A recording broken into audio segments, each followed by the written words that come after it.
Am I Caribbean or am I African? My gosh, there's actually so much to go into, so much to go into. Why are the black people in America called African American if they are not originally African? Do you understand? Well, I definitely understand why this could be sensitive. However, the difficult part is just not knowing where I'm from, like really and truly. One thing that really changed things for me personally is when I first ever went to an African country.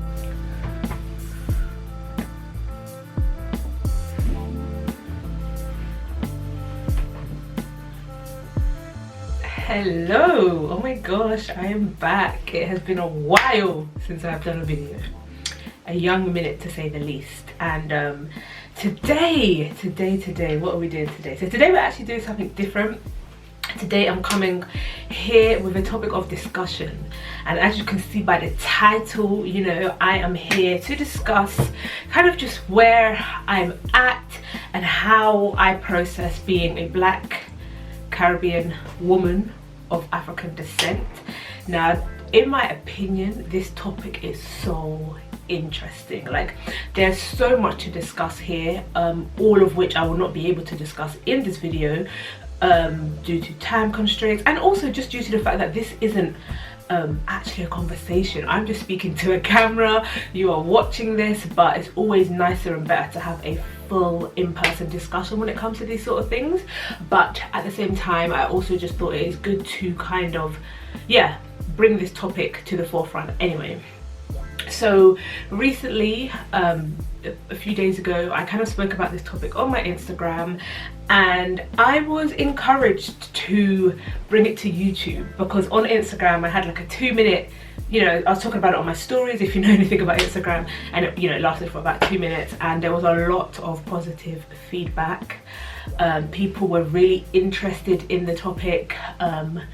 Majority of the feedback were from people who are African as well, and yeah, there was just so much positivity around it, and I love that. So yeah, I would say if you are here and you are watching this, please come with an open mind, because this isn't a topic for narrow-mindedness. It's actually about let's hear what there is to say, what there is to discuss, and yeah, consider it. Do you know what I mean? So if I start off with a little bit about me, so yes, I am born and bred in London, have Caribbean background, and I think for any black person that kind of grew up in London, the climate between black Africans and black Caribbeans was something very interesting. I'm not sure what it is or would have been like for people who didn't grow up in London or in the UK in general, but for those of us that did, there was a lot of tension between these two communities, to the extent where, if I'm being completely honest, I didn't even heavily socialize with Africans until I got to sixth form. So that's until at least 16. So 16 years of my life I was isolated from them, you know. There were a lot of perceptions between these two communities that, you know, Africans don't like Caribbeans, Caribbeans don't like Africans, and that really shaped a lot of our perceptions of each other. So yeah, that's something that I think is really important to just pick up. This is just also to show that I've actually been on a journey myself. The viewpoints that I'm sharing today is not necessarily something that I grew up with, and yeah, we can kind of go into that. So it's interesting because growing up, we actually had a Nigerian neighbor, and that relationship was just completely and utterly covered in tension, in arguments, in conflict, and that also obviously shaped my view of Africans, because there was no peace, there was no unity in that relationship with my very next door neighbor. So yeah, there is a lot to go into. So basically on my Instagram, I was basically saying that, you know, I am somebody that is Caribbean, that has grown up Caribbean, etc., who has been aware of or taken on the identity. However, in some ways, I feel like me being Caribbean is almost as if I'm Caribbean because I've been told I'm Caribbean. Now, where does that idea come from? Now, a lot of this stems obviously from slavery, and the information that I am presenting today and that I'm talking about today is actually not new. It shouldn't be new to anybody. There's history, you know what I mean? There, you know, when it comes to history, there are certain things that we cannot afford to avoid or not acknowledge. But yeah, what happened was a lot of Africans were taken, they were captured as slaves, and they were transported from a lot of nations on the west coast of Africa, and they were taken across to Caribbean islands, and some of them were also taken to America, etc. Now, based off of that short synopsis, you can see that Africans were taken from one location to the Caribbean, and so there's this understanding that, or you know, you kind of connect the pieces. But yeah, there's you know, when you read into history and you look into it, you come to see that, you know, black people, Africans, were taken to the Caribbean, and so there's this sense that, am I Caribbean or am I African, if that makes sense. And you know, there was this time, you know, you can look into the history of Jamaica and some of the other Caribbean islands and research who are the indigenous of these islands. So indigenous people are people who are the ones that are originally from that place. So yeah, you know, if you do research and you look into it, you begin to see that the indigenous of Jamaica and a variety of Caribbean islands are not African. They're not black African. They are Tanos, Arawak, came from South America. They've got their own very distinct features and skin color and hair texture and everything like that. And so you're just like, okay, interesting. You can look into, you know, other little things, like even if you kind of research or you Google like, are Jamaicans African, a lot of the time it's going to come up saying, yeah, majority of black Jamaicans are of African descent, because the whole idea is that they were taken there. And so sometimes, you know, so what has happened is, you know, when I kind of think about my identity, I feel like it's very much a mix of Caribbean, or you know, that inner sense. Like, so I feel like, if I can explain it this way, I feel like on a surface level, okay, yes, I am Caribbean, but I feel like deep down, like deep inside, I'm African, which is truth, which is fact. Do you understand? Oh my gosh, there's actually so much to go into, so much to go into. Like, I don't even know where to start, I don't even know where to stop, I don't even know where to, do you understand? Like, for example, even if you look at like Americans, for example, why are the black people in America called African American if they are not originally African? Do you understand? Why are they not just American or black or whatever? So it's interesting, and I feel like, I know that this, not for some reason, there's very valid reasons why this could be a sensitive topic to certain people, particularly Caribbeans, especially those that have spent some time in the UK or have lived here or have been born and bred here, because I am telling you, the tensions were high between Africans and Caribbeans. There was so much tension, there was so much conflict. So I definitely understand why this could be sensitive.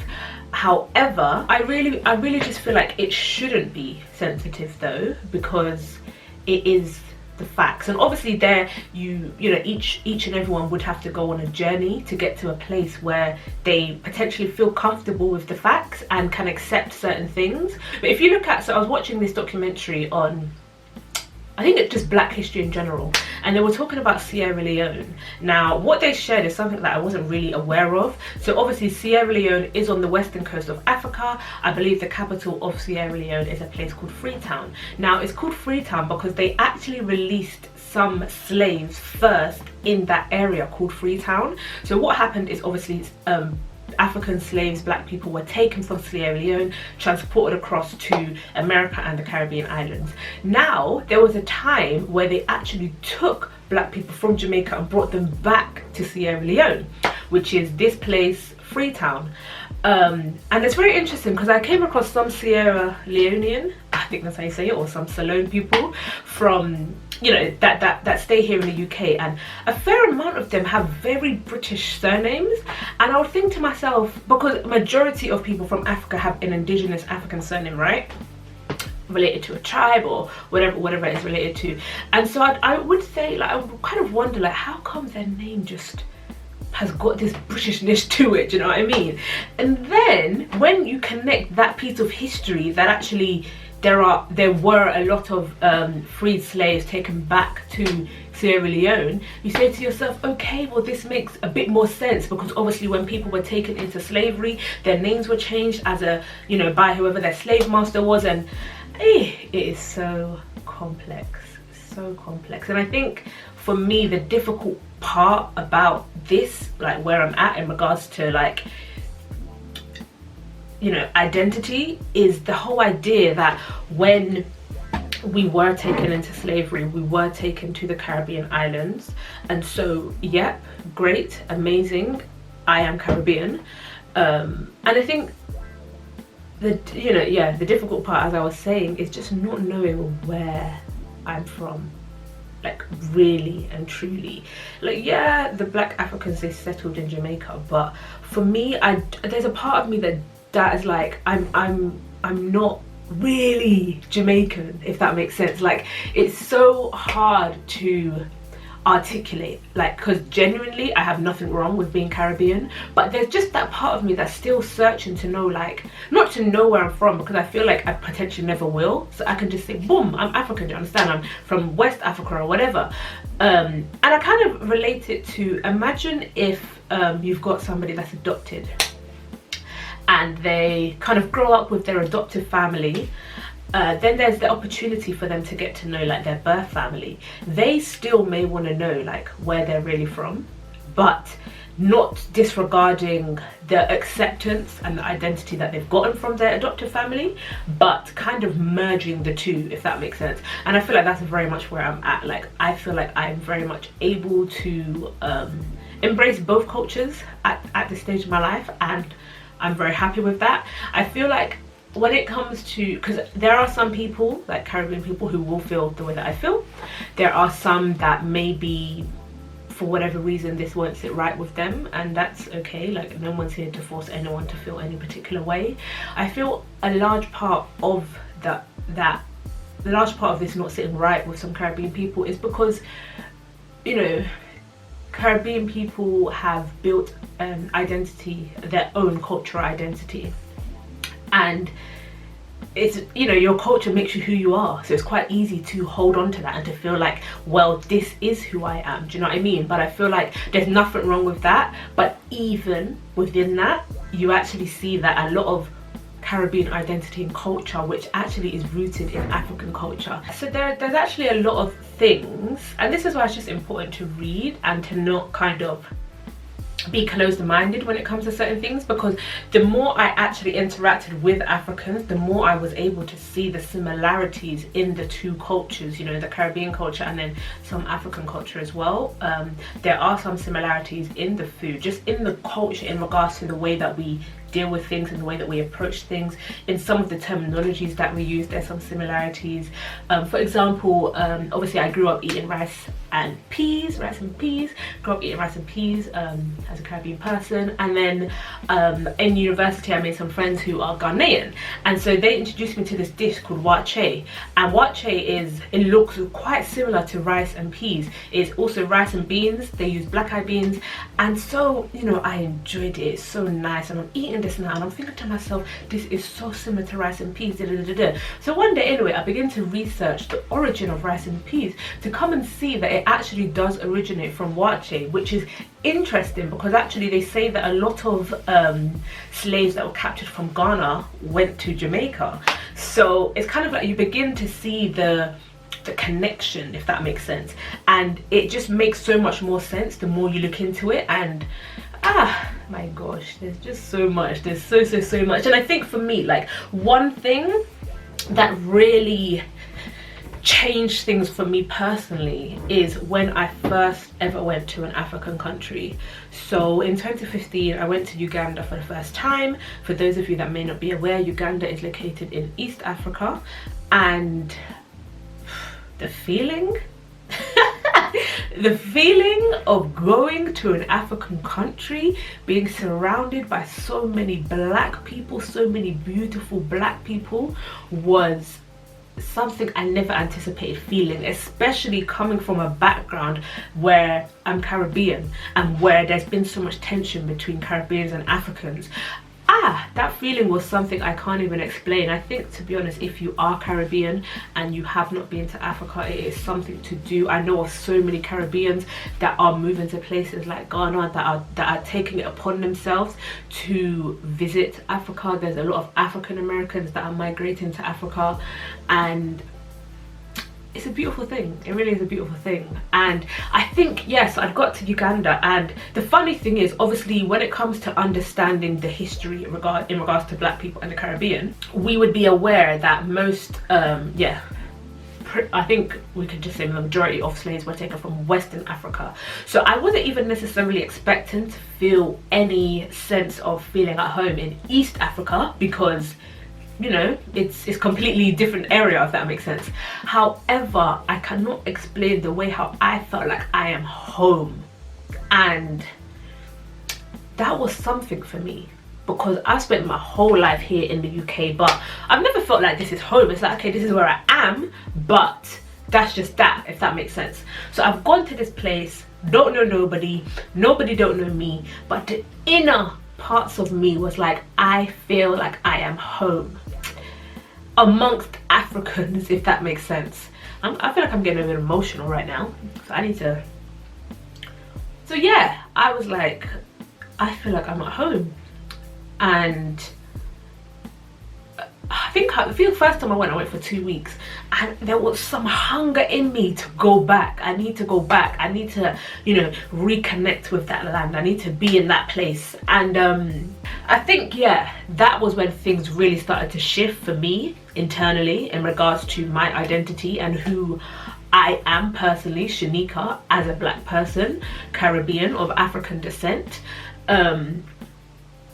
And I think, yeah, I was just seeing, it's like I'm trying to cry or something. Good. So yeah, I remember being there. I remember being in Uganda amongst these, you know, just black people. Imagine black people everywhere, beautiful people. And yeah, I think if I think about it, it was quite hard for me, because I then began to think, like, if my ancestors were not taken to the Caribbean, like, I could have been any one of those people, in the sense that I still would have been in Africa where they were taken from.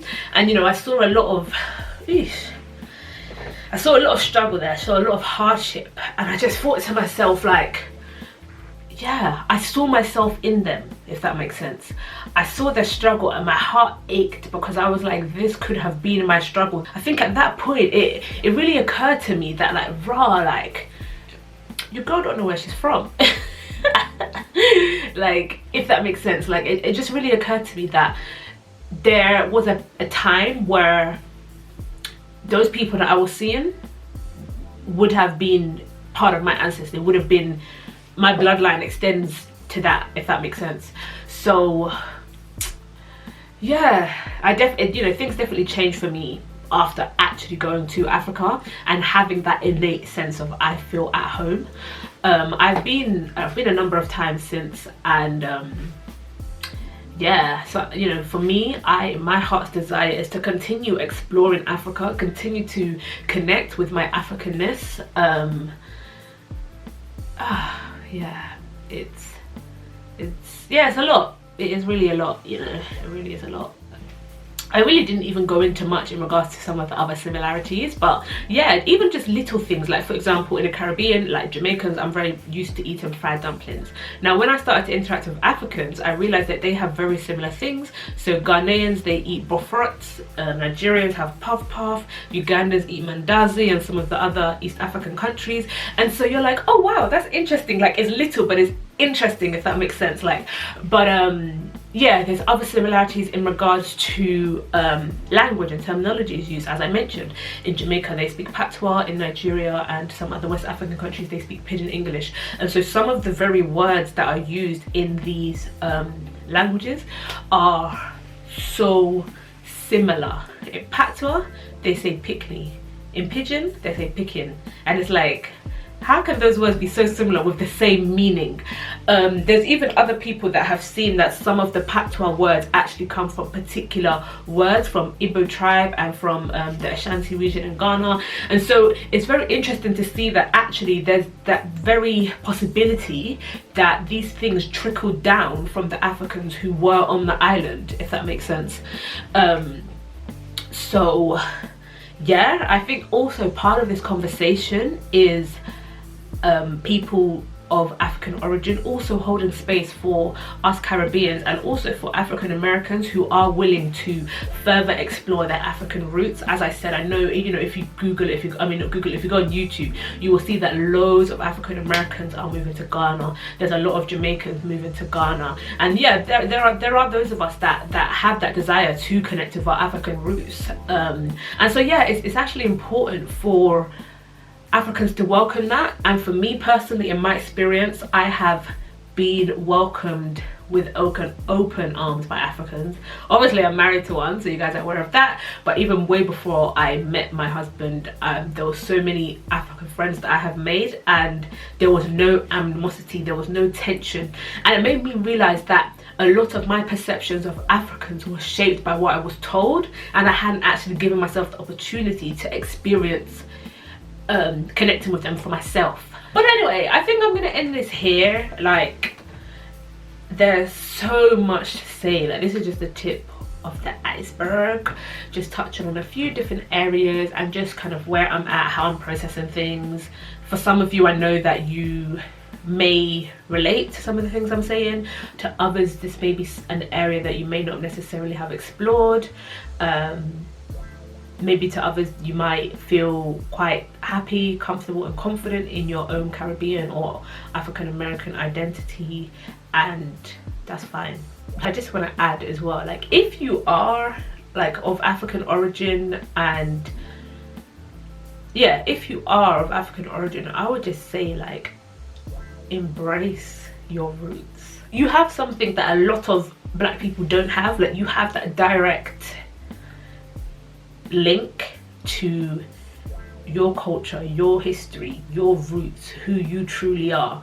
And for me, like, the more that I have engaged in learning and reading about Africa, like, you see that there is so much rich culture and rich history, and there's so much beauty. And I think in the Western world we have been conditioned to believe that when it comes to Africa, it is not, there's nothing desirable there. It is not great.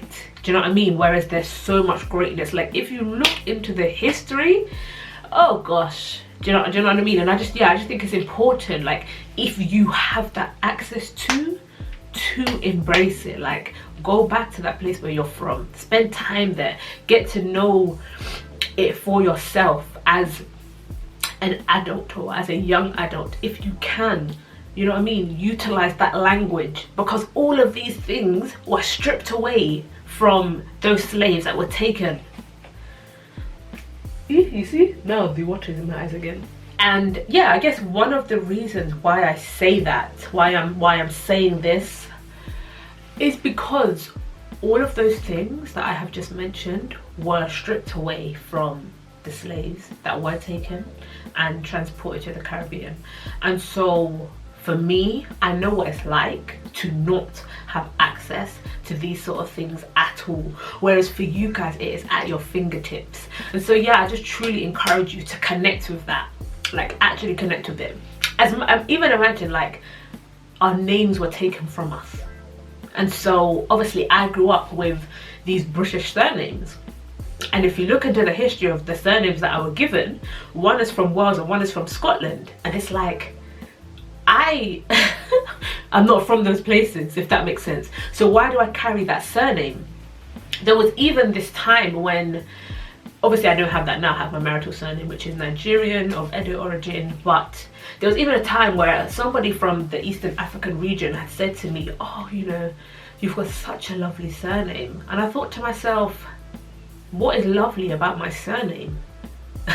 The fact that it's directly linked to a slave master or what? Like, do you understand? Like, and I feel like there is a lot of areas where we need to recondition ourselves and how we view a lot, whether it's to do with Africanness, blackness, or, you know, that area. There's a lot of work that we need to do ourselves internally, because yeah, we've definitely been impacted by the narrative that has been pushed around this area.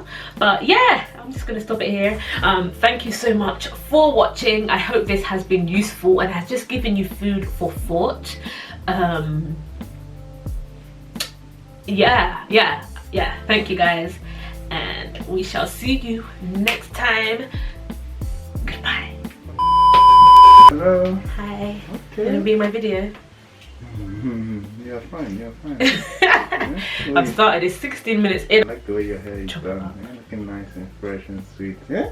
Thanks. Fresh potato. Thanks. Yeah? I'm gonna have to include that audio Ah, maybe in the end. wonderful. No wala. You're done now.